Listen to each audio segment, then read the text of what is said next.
OBLI QUBLY is called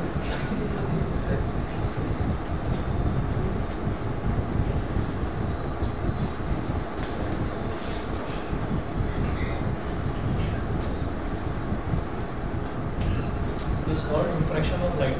ठीक है, जब किसी एक मीडियम से दूसरे मीडियम में कोई लाइट रे एंटर करती है, ऑब्लिकली का मतलब क्या, सीधी सीधी एंटर नहीं करती है, एट एन एंगल एंटर करती है, यानी कि थोड़ी टेढ़ी होकर एंटर करती है। ठीक है, तो उस केस में जो लाइट रे है वो सीधी नहीं जाती, वो थोड़ी सी ना बेंड हो जाती है, मुड़ जाती है। तो वो जो बेंडिंग है, उस बेंडिंग को ही हम क्या बोलते हैं, रिफ्रैक्शन बोलते हैं। ठीक है, अभी डायग्राम बना कर समझाता हूँ, एक और डेफिनेशन है, देखिएगा। The bending of light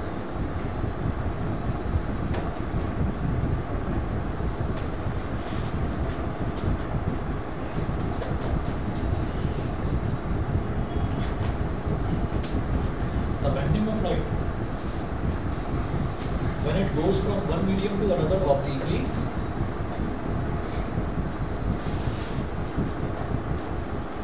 and it goes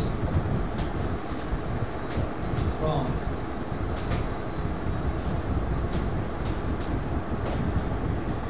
one medium to another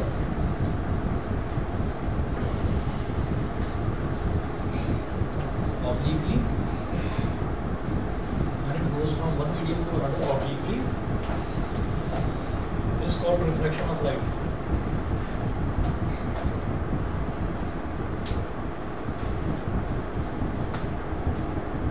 It's called reflection of light. It's called reflection of light. अब यहाँ पर देखिएगा कि हमने एक ग्लास स्लैब बनाया ऐसे,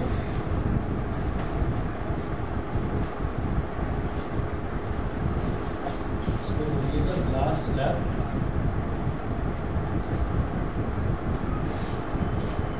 एक रे ऑफ लाइट ऐसे आई,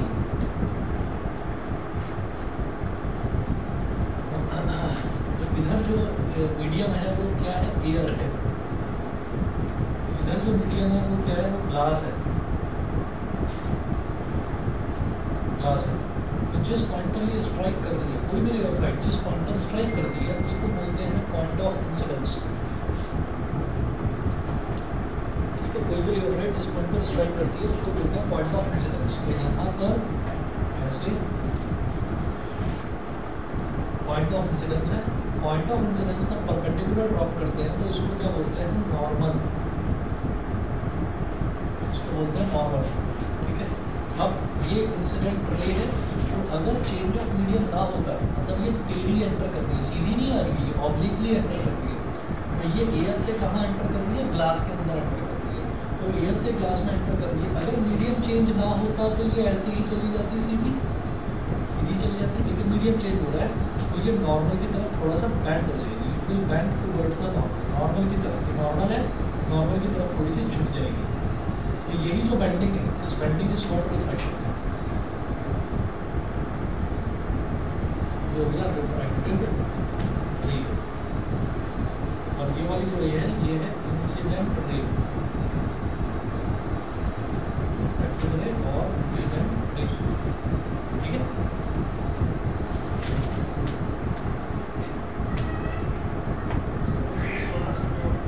दोबारा बताता हूँ।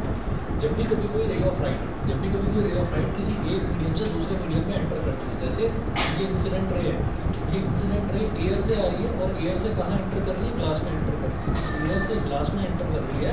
तो अगर मीडियम चेंज ना होता, अगर लाइट रे एयर से ग्लास में नहीं जा रही होती, तो लाइट रे ऐसे ये आ रही है, ऐसे इस तरह से, तो ये ऐसी डॉट डॉट डॉट जो मैंने बनाई है ऐसे सीधी चली जाती, लेकिन क्योंकि मीडियम चेंज हो रहा है, ये एयर से ग्लास में एंटर कर रही है, तो ये थोड़ा सा मुड़ जाएगी, नॉर्मल की तरफ मुड़ जाएगी, और यही जो बेंडिंग है, इस बेंडिंग को ही हम रिफ्रैक्शन बोलते हैं। ठीक है, तो ये वाली जो रे है this is called incident ray, और ये जो मुड़ गई है रे, जो बेंड हो गई है, इसको बोलते हैं रिफ्रैक्टेड रे।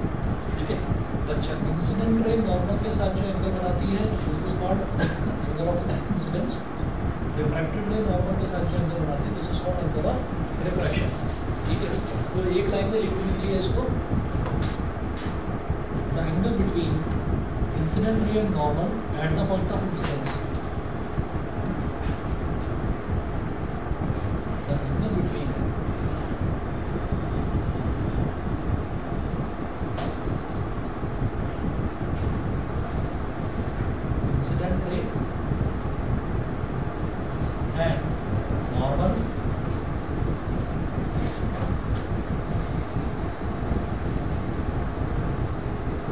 at the point of incidence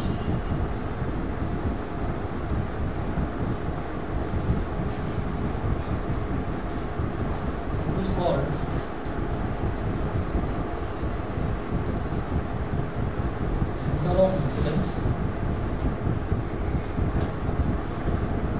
angle of incidence and the angle between refracted ray and the normal.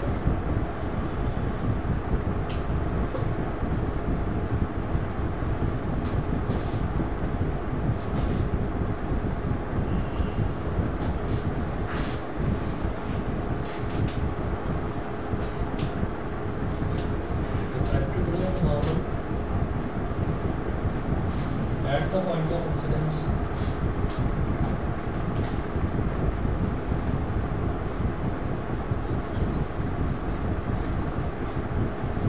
is called angle of refraction.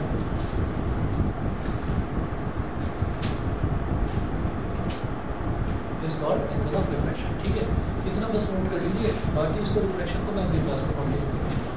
ठीक है, और लाइफ प्रोसेस आपका एक टॉपिक पूरा बचा हुआ है भाई, एक्सक्रीशन वाला.